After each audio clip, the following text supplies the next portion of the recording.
Prenez un instant pour imaginer la scène. Vous vous allongez dans votre lit ce soir, vous fermez les yeux avec cette même sensation familière que vous avez éprouvée des milliers de fois au cours de votre vie en pensant vous abandonner à un repos bien mérité pour ne finalement jamais les rouvrir.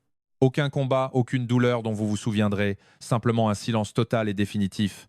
C'est une réalité difficile à entendre, je le sais, mais cela se produit beaucoup plus souvent que la plupart des gens ne l'imaginent. Chaque année, partout en France, des dizaines de milliers d'adultes de plus de 50 ans sont victimes de crises cardiaques et d'accidents vasculaires cérébraux alors qu'ils sont profondément endormis. Et voici la partie la plus troublante de ce constat médical. Pour l'immense majorité d'entre eux, la cause n'était pas une maladie génétique rare, une simple malchance ou un antécédent familial inévitable. C'était en réalité quelque chose qu'ils faisaient chaque soir, dans l'intimité de leur chambre, en croyant sincèrement que c'était totalement inoffensif. Dans les instants qui vont suivre, je vais vous révéler avec douceur mes franchises. Ces habitudes nocturnes qui transforment silencieusement le sommeil en l'un des moments les plus dangereux de la journée pour votre cœur et votre cerveau. Mais surtout, et c'est là l'essentiel de notre échange, je vais vous montrer exactement ce que vous pouvez changer dès ce soir pour vous protéger. Ce que vous vous apprêtez à découvrir n'est pas une simple théorie médicale ou une tactique pour vous effrayer. C'est la réalité clinique de tous les jours. Je suis le docteur Karim et j'ai consacré une grande partie de ma vie et de ma carrière à étudier, écouter et soigner les cœurs des patients de plus de 50 ans. Si vous vous trouvez dans cette magnifique tranche de vie, je vous invite à écouter ce message avec attention, car il pourrait littéralement sauver votre vie et vous offrir de nombreuses années de sérénité supplémentaires. Je voudrais que vous preniez le temps de réfléchir profondément à ce qui se passe réellement dans votre corps lorsque vous éteignez la lumière et que le silence enveloppe votre maison. La plupart d'entre nous ont cette croyance bien ancrée que lorsque nous sombrons dans le sommeil, notre corps s'éteint simplement pour se reposer. Nous imaginons ce processus comme le fait de garer une voiture dans un garage et d'en couper le moteur. Pourtant, la vérité biologique est tout autre. Pour votre système cardiovasculaire, le sommeil représente la période la plus active, la plus complexe et la plus critique de toute votre journée. Ce n'est en aucun cas un arrêt sur image. La nuit est le moment où votre cœur est censé ralentir son rythme, où votre tension artérielle doit naturellement baisser et où votre cerveau déclenche un véritable processus de nettoyage pour éliminer toutes les toxines métaboliques accumulées pendant vos heures d'éveil. C'est cette fenêtre de temps sacré où vos cellules se régénèrent et où vos vaisseaux sanguins réparent minutieusement les dommages causés par le stress de la journée. En médecine, nous appelons cela la phase de dipping, ou la chute nocturne de la pression artérielle. C'est l'unique moment où votre cœur a la possibilité de récupérer des efforts liés au simple fait de vivre. Imaginez un instant votre cœur. C'est une pompe miraculeuse qui travaille sans relâche depuis 60, 70 ou 80 ans, sans jamais prendre une seule seconde de repos. Il ne connaît pas les week-ends, il ne prend pas de vacances en Bretagne ou sur la Côte d'Azur. Le sommeil est son unique répit. Malheureusement, pour des millions de nos concitoyens de plus de 60 ans, cette récupération vitale n'a tout simplement jamais lieu. Au lieu de se reposer, leur cœur est forcé de courir un marathon invisible. Au lieu de voir leur tension artérielle chuter, celle-ci grimpe à des niveaux dangereux que le corps humain n'a pas été conçu pour supporter en position allongée. Lorsque vous êtes debout, la gravité est une alliée qui aide le sang à circuler vers le bas. Mais lorsque vous êtes allongé sur le dos, votre cœur doit modifier toute sa stratégie de pompage. Et le plus tragique dans cette situation, c'est que vous êtes totalement inconscient pendant que cette lutte se déroule. Vous n'avez absolument aucune idée que votre corps est plongé dans un état de panique physiologique totale jusqu'à ce qu'il soit parfois trop tard. Vous vous battez pour votre survie pendant que vous essayez simplement de rêver et votre cœur crie à l'aide dans un silence assourdissant. Pour comprendre comment nous en arrivons là, penchons-nous sur la toute première habitude qui déclenche cette panique de minuit. C'est un geste que presque tout le monde fait, souvent associé à l'idée d'une soirée détendue et conviviale, si chère à notre culture. Je parle bien sûr du fait de consommer un repas copieux tard le soir. Je ne parle pas seulement de restauration rapide ou de grignotage excessif.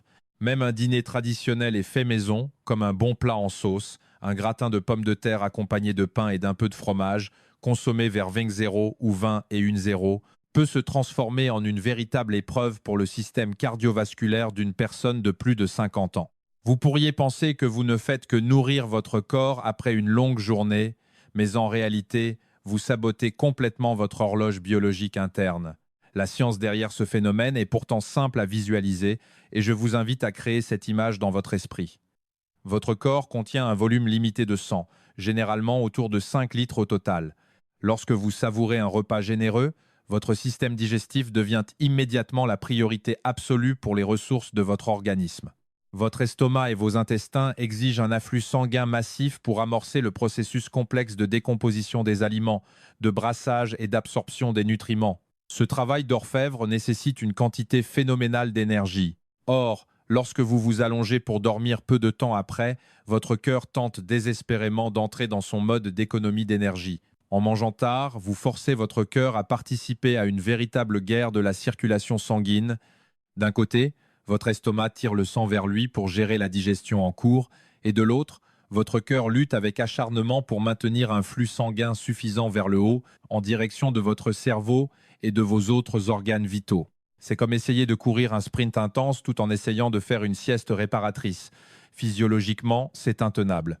Lorsque votre estomac fait des heures supplémentaires à 2h du matin, votre rythme cardiaque ne peut tout simplement pas descendre à son état de repos naturel. Votre tension artérielle reste anormalement élevée parce que le corps est convaincu qu'il est toujours en plein effort diurne.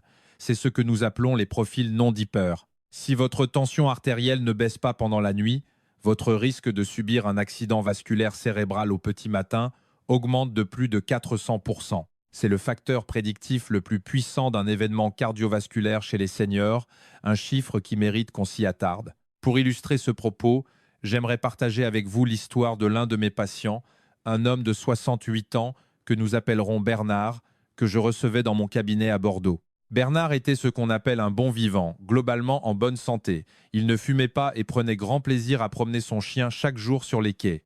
Mais Bernard avait un petit rituel. Il adorait savourer une généreuse assiette de pâtes ou de restes en sauce avec de la bonne baguette bien fraîche juste avant d'aller se coucher. Il me confiait souvent, avec le sourire, que cette sensation de satiété, de ventre lourd, l'apaisait et l'aidait à trouver le sommeil plus rapidement. Ce dont il n'avait absolument pas conscience, c'est que pendant qu'il dormait, son cœur battait à un rythme effréné de 90 battements par minute, uniquement pour fournir l'effort de digérer ce repas. Son corps transpirait, ses artères étaient soumises à une pression intense, et son cerveau était privé du sommeil profond dont il avait désespérément besoin pour se régénérer. Jusqu'au jour où, une nuit, son cœur n'a plus pu supporter cette guerre interne.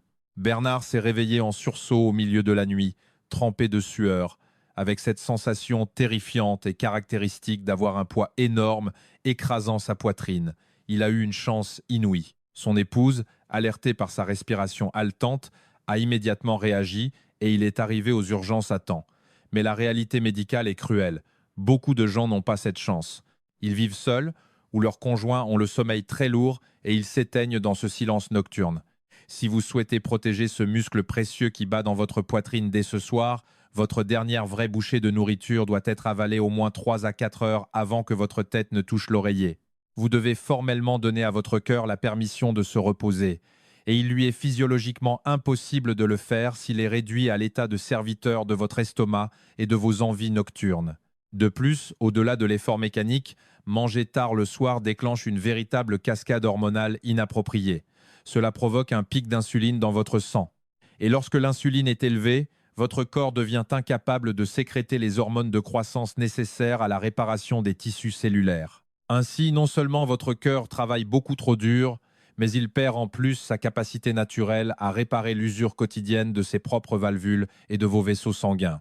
C'est une arme à double tranchant qui s'attaque directement à votre longévité et à votre vitalité. Cependant, cette volonté bien légitime de préserver son sommeil nous amène souvent à adopter une autre habitude, être encore plus répandue, en pensant agir de manière prudente. Je l'entends tous les jours en consultation. Mes patients me disent « Docteur, je ne bois plus une seule goutte d'eau après 18h, car je ne veux pas avoir à me lever 3 fois dans le froid au milieu de la nuit pour aller aux toilettes. » Je comprends cette démarche avec beaucoup d'empathie. Avoir un sommeil haché est profondément frustrant. Cela augmente le risque de chute dans l'obscurité, surtout en vieillissant, et cela vous laisse épuisé le lendemain. Mais je vous invite à écouter très attentivement ce qui se passe à l'intérieur de vos veines et de vos artères lorsque vous vous glissez dans vos draps en étant déshydraté. Votre sang est composé en très grande majorité d'eau. Lorsque vous manquez d'hydratation, le volume global de votre sang diminue de façon drastique, mais les éléments solides qui le composent, le cholestérol, les plaquettes, le calcium et les déchets métaboliques, restent exactement dans les mêmes proportions. Mécaniquement, votre sang devient épais, visqueux et très lent. C'est un peu comme essayer de pomper un miel épais et froid à travers une toute petite paille en plastique. C'est exactement l'effort surhumain que vous demandez à votre cœur vieillissant d'accomplir vers 4 et 0 du matin. Lorsque le sang s'épaissit de la sorte, la friction contre les parois délicates de vos artères augmente considérablement. Cette friction mécanique constante provoque une inflammation locale, et c'est cette même inflammation qui favorise l'accumulation de plaques dangereuses. Il faut savoir que pendant que vous dormez, vous perdez de l'eau en continu. À chaque expiration de vos poumons, vous rejetez de la vapeur d'eau. À chaque fois que vous transpirez sous vos couvertures, même de façon imperceptible, vous perdez un précieux volume hydrique. Si vous commencez votre nuit déjà à sec, lorsque l'horloge affiche 3 chéros ou 4 et 0 du matin, votre sang a atteint son niveau de viscosité maximale. C'est ce que les cardiologues redoutent et appellent l'heure dorée pour la formation de caillots sanguins. Le flux étant tellement ralenti, les plaquettes ont le temps et la fâcheuse tendance à s'agglutiner, un peu comme du sable mouillé. Si l'un de ces minuscules amas se coince dans un vaisseau déjà rétréci ou rigidifié de votre cœur ou de votre cerveau, l'irrigation s'arrête net. C'est la raison physiologique précise pour laquelle le plus grand nombre d'accidents vasculaires cérébraux et d'infarctus se produisent juste avant l'aube, dans le silence de la chambre. La solution n'est évidemment pas de vous inonder en buvant 1 litre d'eau juste avant de vous coucher, car cela ruinerait votre sommeil et créerait d'autres désagréments. L'approche médicale raisonnée est celle d'un filet d'eau régulier. Un petit verre d'environ 100 à 120 ml d'eau à température ambiante, bu lentement 1 heure avant le coucher, suivi d'un dernier passage aux toilettes, ne perturbera pas votre cycle de sommeil autant qu'un sang épais et stagnant ne mettra votre cœur en péril. Voyez cela comme le fait de lubrifier délicatement la machinerie pour la longue nuit qui s'annonce. Votre circulation sanguine doit ressembler à une rivière fluide et paisible, et non à un marais asséché. Cette idée de fluidité nous amène naturellement à évoquer un autre voleur silencieux de vos nuits, un trouble que de nombreux seigneurs banalisent en le considérant comme un simple ronflement lié à l'âge. Nous avons souvent tendance à plaisanter sur les ronflements en famille, mais pour beaucoup de patients, c'est le signal d'alarme retentissant d'une condition médicale potentiellement mortelle. Si vous vous réveillez avec la sensation d'étouffer, ou si votre partenaire vous signale avec inquiétude que vous semblez cesser de respirer pendant plusieurs secondes avant de reprendre votre souffle dans un sursaut bruyant, vous êtes face à un danger réel. Dans ces moments de suspension de la respiration, vous imposez un impôt insoutenable et destructeur à votre système cardiovasculaire. Nous parlons ici de l'apnée du sommeil. Mais je préfère souvent utiliser le terme de suffocation nocturne pour que mes patients mesurent l'enjeu. Chaque fois que vos voies respiratoires s'affaissent et se ferment et que vous arrêtez de respirer, le niveau d'oxygène dans votre sang s'effondre brutalement. Votre cerveau, qui est l'organe le plus gourmand en oxygène de tout votre corps, perçoit immédiatement cette chute comme un danger de mort imminente. Plongé dans un état de panique viscérale, votre cerveau ordonne la libération d'une décharge massive d'adrénaline, l'hormone de la survie, pour forcer votre cœur à vous réveiller afin de prendre une inspiration vitale. Votre rythme cardiaque peut ainsi passer d'un rythme paisible de 60 battements par minute à 120 battements en une fraction de seconde. Votre tension artérielle crève le plafond, atteignant des sommets qui seraient considérés comme alarmants même si vous étiez en train de fuir un grave danger physique. Et ce cycle d'étouffement et de réanimation d'urgence peut se produire 20, 30, voire 50 fois par heure tout au long de la nuit.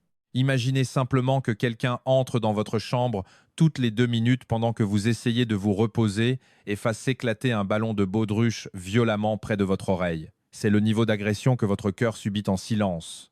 Ce traumatisme répété, nuit après nuit, finit par créer des cicatrices sur le muscle cardiaque lui-même. Il rend les parois de votre cœur rigides, épaisses et moins élastiques. À terme, cette usure mène à une pathologie bien connue appelée fibrillation auriculaire. Pour le dire simplement, votre cœur perd son rythme naturel de métronome et commence à frétiller de manière chaotique au lieu de se contracter comme une pompe forte et régulière. Lorsque le cœur frétille au lieu de pomper, le sang a tendance à stagner dans les recoins des cavités cardiaques. Et ce sang qui stagne finit invariablement par coaguler et former de dangereux caillots. Ces caillots finissent par être expulsés et voyagent directement vers le cerveau. Voilà comment un ronflement banalisé se transforme au fil du temps en un accident vasculaire cérébral dévastateur. Si vous ronflez de la sorte ou si vous vous réveillez épuisé, tel un zombie, même après avoir cru dormir 8 heures d'affilée, vous devez impérativement prendre cela au sérieux. Il ne s'agit pas d'un simple désagrément sonore pour votre conjoint. C'est une véritable urgence cardiaque qui se joue au ralenti chaque nuit. Beaucoup de patients refusent l'idée de passer un test de sommeil ou de porter un appareil à pression positive continue, une machine PPC, parce qu'ils trouvent cela contraignant ou peu esthétique. Mais je vous pose la question avec toute la bienveillance d'un médecin. Une petite machine silencieuse sur votre table de nuit est-elle vraiment plus contraignante que de se retrouver en fauteuil roulant, dépendant d'une sonde d'alimentation après une attaque? Parfois, de simples ajustements suffisent pour commencer. Changez simplement de position, passer du dos à la position latérale en s'aidant d'un coussin de corps, peut parfois dégager les voies respiratoires juste assez pour vous sauver la vie. C'est un petit changement mécanique qui offre des bénéfices immenses pour la santé de votre cœur et la qualité de vie de votre foyer. En parlant de votre table de nuit, il est crucial d'aborder un sujet très personnel et quotidien pour beaucoup d'entre vous, le piège de la gestion de votre armoire à pharmacie. Ce point s'adresse à tous ceux qui nous écoutent et qui prennent des traitements réguliers pour la tension artérielle, le cholestérol ou la santé globale du cœur. Beaucoup de mes patients en France sont extrêmement rigoureux. Ils ne manquent jamais une dose, mais sans le savoir, ils prennent leur traitement au pire moment de la journée. La grande majorité des gens avalent leurs comprimés contre l'hypertension le matin, souvent parce que cela s'intègre facilement dans leur routine matinale, juste à côté de la tasse de café ou du bol de thé. Mais rappelez-vous ce que nous venons d'évoquer concernant les pics de pression nocturne. Pour une proportion très importante de personnes âgées de plus de 60 ans, les mesures de tension artérielle les plus élevées et les plus menaçantes ne se produisent pas lorsqu'elles sont contrariées dans les transports ou actives en journée. Elles surviennent pendant le sommeil et plus spécifiquement pendant la phase de sommeil paradoxal, lorsque le cerveau est en pleine ébullition. Si vous prenez sagement votre médicament à 8h du matin, la concentration active de cette molécule dans votre sang sera probablement en train de s'estomper au moment précis où votre corps en a le plus vitalement besoin. C'est à dire dans cette fenêtre de grande vulnérabilité entre 2h et 5h du matin. De récentes études médicales à grande échelle, incluant la chronobiologie, ont démontré que pour un groupe spécifique de seniors, le simple fait de déplacer la prise de leur traitement antihypertenseur du matin vers la soirée réduisait leur risque de crise cardiaque mortelle de près de 50%. Prenez un instant pour mesurer le poids de ce pourcentage. Vous ne prenez pas un nouveau médicament expérimental. Vous ne dépensez pas un centime de plus à la pharmacie. Et vous ne vous exposez à aucun nouvel effet secondaire. Vous ne faites que modifier l'heure à laquelle vous avalez votre comprimé habituel. Ce simple décalage permet d'aligner la pharmacocinétique du médicament avec les moments où votre organisme est biologiquement le plus vulnérable. Attention cependant, je souhaite être d'une clarté absolue sur ce point. Je vous parle aujourd'hui en tant que médecin partageant son savoir, mais je ne suis pas votre médecin traitant.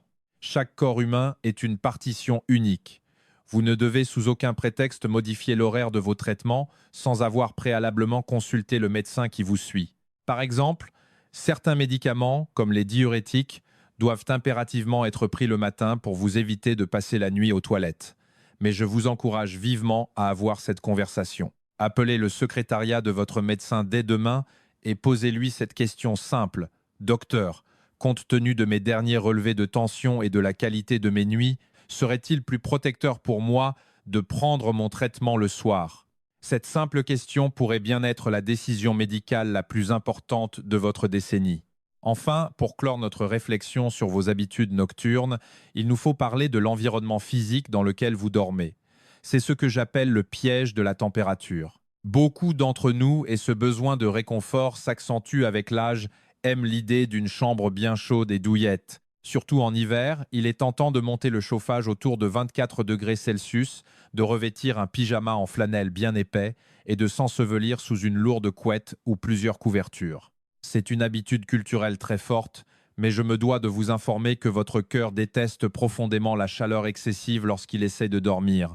Pour que votre corps puisse basculer dans cet état de sommeil profond et réparateur, là où il répare activement vos artères et apaise votre système nerveux, la température centrale de votre organisme doit impérativement chuter d'environ 1 à 2 degrés. Si l'air de votre chambre est trop chaud, votre corps devient incapable d'évacuer sa propre chaleur à travers la peau. Conséquence directe, votre cœur est obligé de battre plus fort et de pomper plus de sang vers la surface de la peau pour tenter de vous rafraîchir. Il se comporte exactement comme le radiateur d'une voiture qui surchauffe en plein été.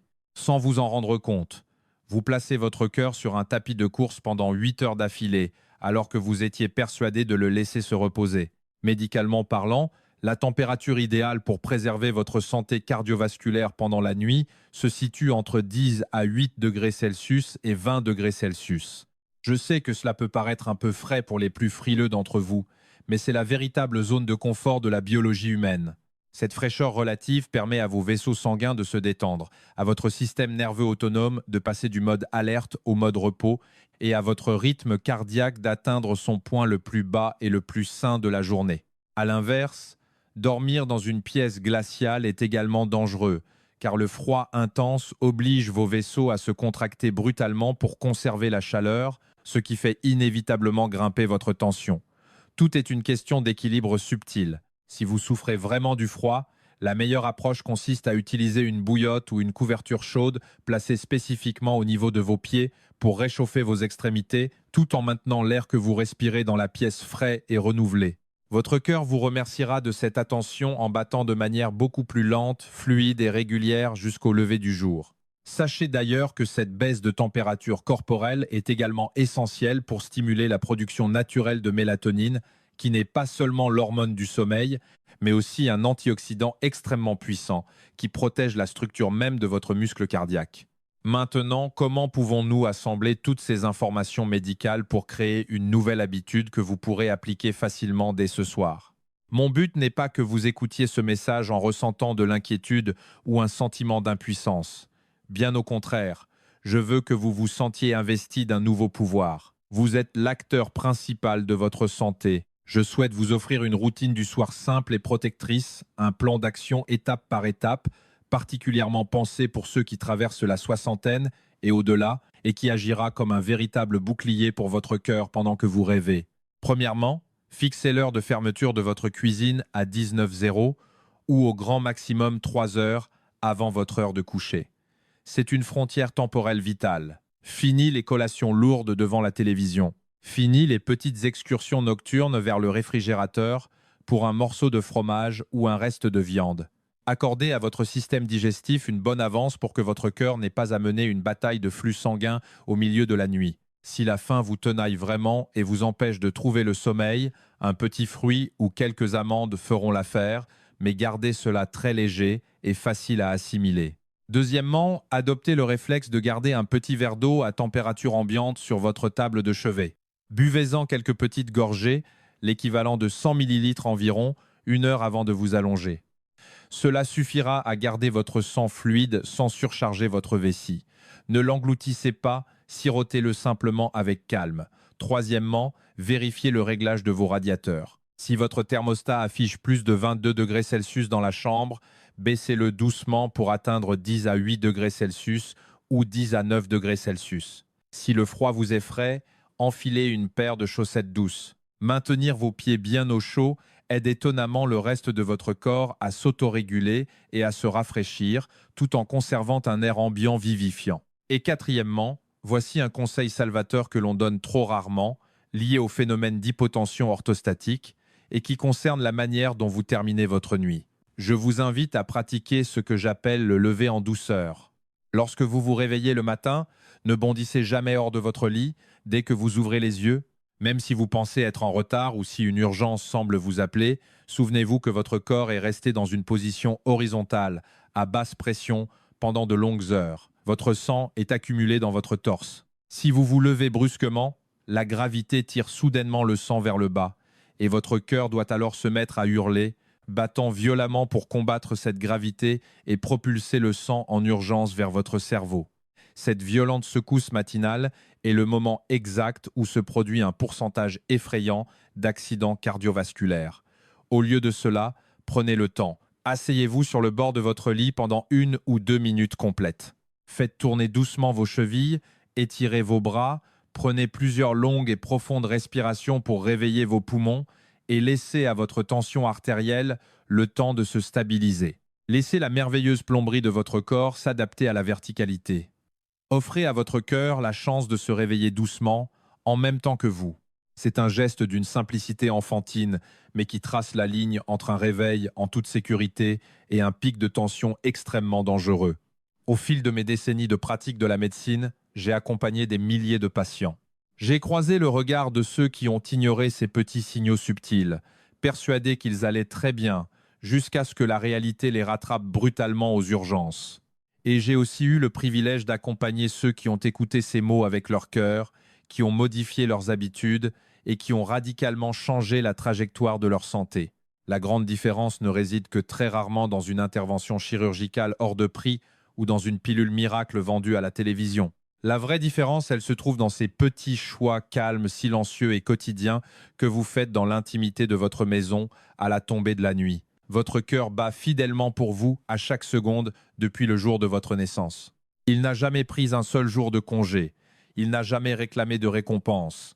Il a traversé à vos côtés vos immenses joies, vos périodes de stress intense et toutes vos épreuves de vie. La moindre des choses que nous puissions faire, à mesure que les années passent, c'est de lui offrir un sanctuaire frais, paisible et sûr pour se reposer durant 8 heures cette nuit.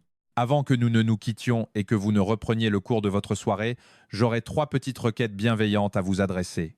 Tout d'abord, si ces explications vous ont paru sensées et que vous avez le sentiment d'avoir appris quelque chose de précieux sur le fonctionnement de votre propre corps, je vous invite chaleureusement à vous abonner à cet espace dédié à la santé. Je consacre mon temps libre à décortiquer les dernières recherches médicales et les études cliniques pour vous apporter des vérités sur le vieillissement de manière claire, empathique et véritablement utile pour votre quotidien. Ensuite, n'hésitez pas à laisser un petit pouce en l'air sous cette vidéo. Cela peut vous sembler dérisoire, mais c'est un signal fort qui permet de faire comprendre que ce message est potentiellement vital, m'aidant ainsi à atteindre d'autres seniors partout en France qui, ce soir, s'apprêtent à s'endormir sans comprendre pourquoi ils sont si fatigués au réveil ou pourquoi leur cœur s'emballe dans le noir. Troisièmement, j'aimerais beaucoup lire vos pensées. Écrivez simplement dans les commentaires ces quelques mots. Ce soir, je protège mon cœur. En tapant cette phrase, vous ne faites pas que laisser un simple commentaire.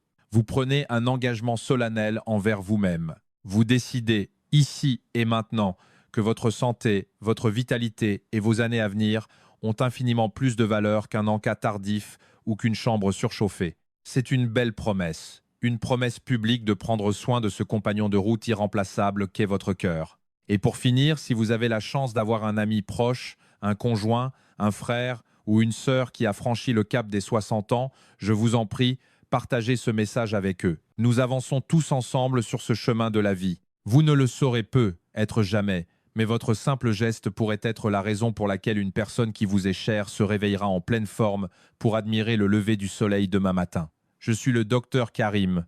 Je vous remercie infiniment pour le temps que vous m'avez accordé. Merci pour votre précieuse confiance et merci de prendre votre santé à cœur. Prenez grand soin de vous ce soir et passez une nuit douce, paisible et réparatrice.